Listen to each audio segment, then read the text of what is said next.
Assalamualaikum warahmatullahi wabarakatuh.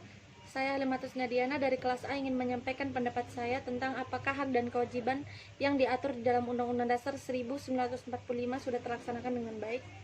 Yang pertama, hak warga negara untuk mendapatkan kedudukan dan perlakuan yang sama di mata hukum dan pemerintahan. Pasal 27 ayat 1. Hak ini belum terlaksanakan dengan baik. Dan ini merupakan permasalahan besar yang ada di Indonesia. Karena pada kenyataannya hanya pejabat negara saja yang mendapatkan perlindungan hukum, sedangkan warga biasa saja tidak. Contohnya, pejabat negara melakukan korupsi, dapat menyewa pengacara untuk mendapatkan keringanan sanksi hukuman. Dan setelah masuk penjara, itu penjaranya mempunyai fasilitas yang memadai. Sedangkan warga biasa yang tidak dapat menyewa pengacara, undang-undang dan sanksi hukuman tetap berlaku dan tidak ada keringanan dalam hukuman. Yang kedua, hak untuk mendapatkan pekerjaan dan kehidupan yang layak, pasal 27 ayat 2. Hak ini belum terlaksanakan dengan baik karena di luar sana masih banyak pengangguran dan orang miskin yang serba kekurangan.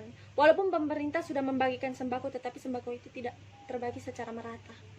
Yang ketiga, hak ikut serta pembelaan negara, pasal 27 ayat 3. Menurut saya ini sudah terlaksanakan dengan baik karena warga negara banyak yang memiliki rasa nasionalisme yang tinggi dan menaati hukum aturan yang berlaku di Indonesia, dan itu sudah termasuk upaya pembelaan negara. Yang keempat, hak atas kemerdekaan berserikat dan berkumpul, mengeluarkan pikiran dan tulisan, pasal 28. Hak ini sudah terlaksanakan dengan baik. Negara memberikan hak kepada masyarakat untuk menyampaikan aspirasi rakyat di hadapan umum, contohnya seperti demonstrasi. Yang kelima, hak untuk memeluk agama menurut kepercayaan masing-masing, pasal 29 ayat 2. Ini sudah terlaksanakan dengan baik dan negara telah menjamin perlindungan atas segala bentuk penyimpangan maupun penistaan di dalam agama. Yang keenam, hak ikut serta dalam pertahanan dan keamanan negara, pasal 30 ayat 1. Hak ini juga sudah terlaksanakan dengan baik, contohnya seperti fungsi TNI Polri. TNI menjaga perbatasan dan Polri menjaga keamanan masyarakat. Yang ketujuh, hak untuk mendapatkan pendidikan, pasal 31 ayat 1. Hak ini terlaksanakan cukup baik. Negara telah berusaha untuk menetapkan pendidikan 12 tahun di daerah-daerah terpencil dan sudah tersebar luas. Yang kedelapan, hak untuk memelihara dan mengembangkan nilai-nilai budayanya, pasal 32 ayat 1. Ini juga terlaksanakan cukup baik.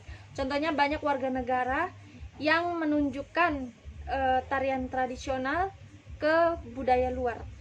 Yang kesembilan, hak khusus fakir miskin dan anak-anak terlantar dipelihara oleh negara, pasal 34 ayat 1. Ini belum terlaksanakan dengan baik karena pada kenyataannya tidak semua orang miskin dipelihara oleh negara dan masih banyak sekali anak-anak yang terlantar di luar sana dan tidak terawat. Yang ke-10, hak fasilitas pelayanan kesehatan dan fasilitas pelayanan umum, pasal 34 ayat 3. Sudah terlaksanakan cukup baik. Contohnya seperti banyak warga negara yang mendapatkan jaminan kesehatan, yaitu BPJS.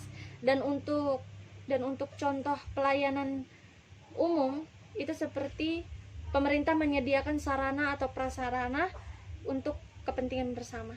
Kewajiban. Yang pertama, kewajiban taat kepada hukum dan pemerintahan, pasal 27 ayat 1. Kewajiban ini sudah terlaksanakan dengan sangat baik, bahwa warga negara banyak yang sudah taat kepada aturan, hukum, dan pemerintah. Contohnya seperti membayar pajak tepat waktu dan menaati peraturan lalu lintas. Yang kedua, ikut serta dalam upaya pembelaan negara, pasal 27 ayat 3. Kewajiban ini sudah terlaksanakan dengan baik. Contohnya, apabila negara Indonesia dihujat oleh negara lain, maka warga negara akan membela dan memberi dukungan terhadap negara Indonesia atau negaranya sendiri. Yang ketiga, kewajiban ikut serta dalam usaha pertahanan dan keamanan negara, pasal 30 ayat 1. Kewajiban ini sudah terlaksanakan cukup baik. Contohnya peran TNI dan Polri guna mempertahankan keutuhan negara Republik Indonesia. Yang keempat, kewajiban mengikuti pendidikan dasar, pasal 31 ayat 2.